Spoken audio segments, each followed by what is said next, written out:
क्या कहना है सर, पहलगाम को लेकर के क्या कहेंगे जो मामला चल रहा है? उसके बारे में आदरणीय राष्ट्रीय अध्यक्ष जी ने लगातार कहा, ये घटना मैं समझता हूँ जितनी निंदा की जाए उतनी कम है। और समाजवादी पार्टी ही नहीं बल्कि पूरे देश के लोग एक हैं आज, और सभी लोग चाहते हैं कि कठोरतम कार्रवाई हो।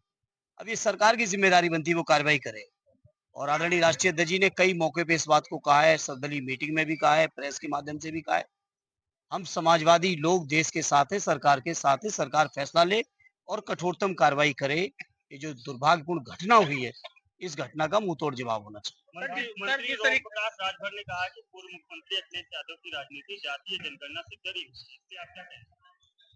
अब उनके बारे में क्या कहें, और आप लोग भी पता नहीं क्यों इतना मऊ के रिजल्ट को देख लिया करिए।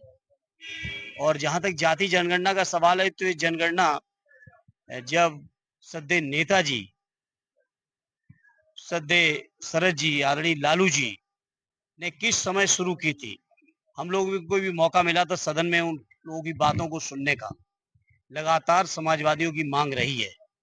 और समाजवादियों की जो एकता है, पीडीए की जो एकता है, आदरणीय अखिलेश यादव जी का जो शानदार नेतृत्व और जिस नेतृत्व पे भरोसा है आज पीडीए को, उसके दबाव में जाके प्रधानमंत्री जी ने और केंद्र की सरकार ने घोषणा की है। और हम लोग चूंकि लगातार इस बात की मांग करते रहे, तो हम इस घोषणा का समर्थन भी करते हैं। साथ ही ये उम्मीद करते हैं कि हेरा फेरी नहीं होगी। जैसी वोटर लिस्टों में सुनने को मिलती है, वैसी हेरा फेरी जाति जनगणना में नहीं होगी।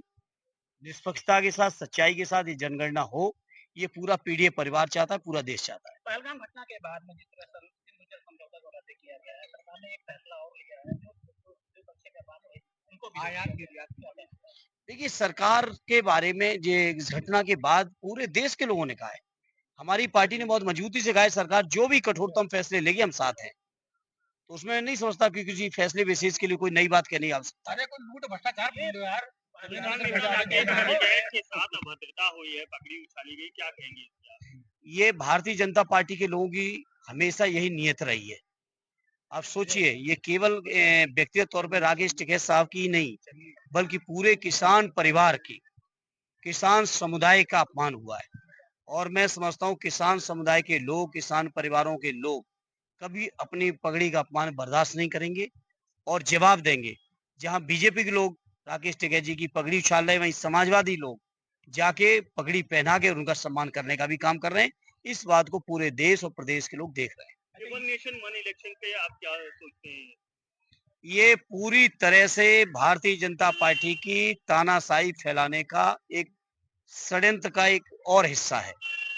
और चूंकि मैं स्वयं उस समिति में हूं जो जेपीसी का गठन है, ये पूरी तरह से गैर संवैधानिक है।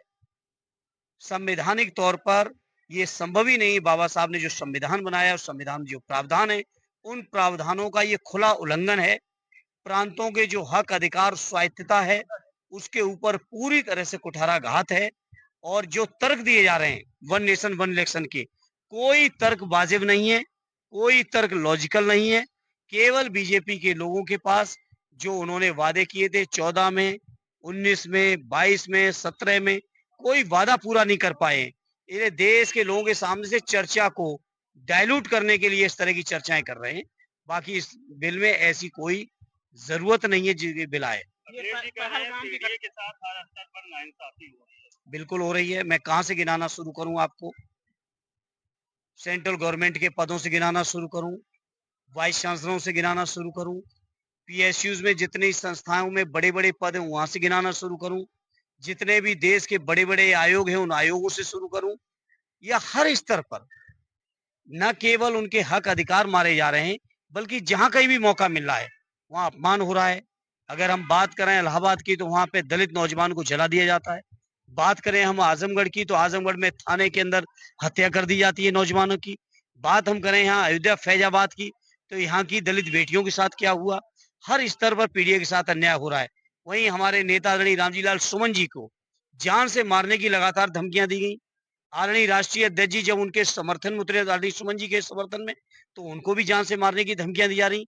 तो ये बीजेपी के लोग, ये सामंती लोग अगर ये सोचते हैं कि पीडीए के लोगों को दबा लेंगे, तो अब दबने वाले पीडीए वाले नहीं है।